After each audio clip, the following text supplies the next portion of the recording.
Yo friends, here I am again, explaining economic theory and how it impacts us. So today's little video, I'm going to focus on, what am I going to focus on? Economic policy and national debt. Let's get started. Economic policies are not isolated events. When one policy changes, either from market forces or by policy, it trickles down throughout the entire economy and right to the national debt. I'm going to start with tariffs. Tariffs are always framed as a tool to protect our domestic manufacturers. That's a great fucking goal, and I support it completely. However, there are side effects. Tariffs are a tax on me and you. We pay higher prices at the register because of tariffs, right? Not only that, tariffs increase the cost of the parts and goods that our domestic manufacturers need to make the shit you and I buy. It's called input cost. And they transfer, or they pass that cost right on to me and you as a higher tax. Now, let's pull out a little wider picture. Tariffs can trigger retaliatory tariffs from the other countries, our trading partners. We tariff them, they tariff us, we tariff them some more, back and forth. What's the pleasure in that? All it results is in global economic turmoil. That's what I mean, turmoil. And then maybe even worse than that. Well, you know, that's called a tariff war. That results in burning bridges with our allies.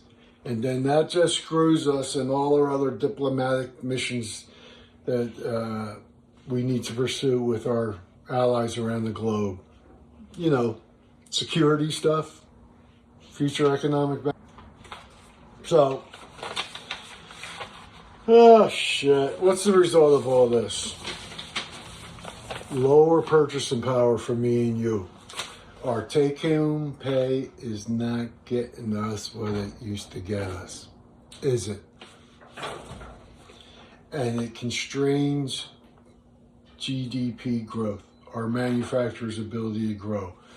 They slow down hiring, they cancel expansion plans. Look, this is not a theory. This is not George. This is economics 101 in real life. Moving on. Next thing that's getting talked about a lot in Washington we gotta look out for. And that's the budget going through Congress right now. This budget is so wacky. It's based on assuming that our GDP is going to grow by 3% a year, when right now we're lucky if we grow 1.5% to 1.8%. And the odds of us going into a recession are increasing every day. Right now the odds are like 50, 60% that we're going to wind up in a recession. I hope these economists are wrong. Also in the budget are tax cuts for the wealthy and the corporations. They'll say that they're going to extend certain credits for me and you, the bottom 80% of the economy. The wealthy are getting 80% of all the fucking benefit of the tax rate cuts, and we're getting diddly squat. They even admit in this budget, if it's passed, it will increase the national debt by $4.5 trillion. They're planning on adding $4.5 trillion to the national debt so that they can fund their tax cuts to the wealthy and to the corporation. Poo-poo caca is what I gotta say about that. Let's go on to what, it's not a policy. It's a word, I call it policy whiplash. Markets hate uncertainty. They hate it more than they hate bad news, like when Tesla says their earnings suck. Markets get over that because it's known. But when things are uncertain and markets can't make heads or tail about what the future trade plan or economic policies are going to be, they freak the heck out. Our allies freak out. Our trading partners freak out. Nobody knows what to plan for. That creates a thing called risk. And with risk comes demands for higher interest rates from us.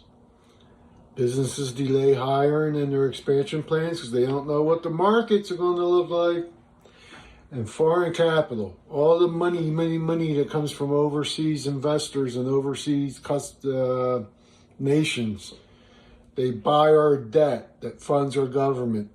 They stop doing that if there's too much uncertainty, or they demand higher interest rates. They want to be high.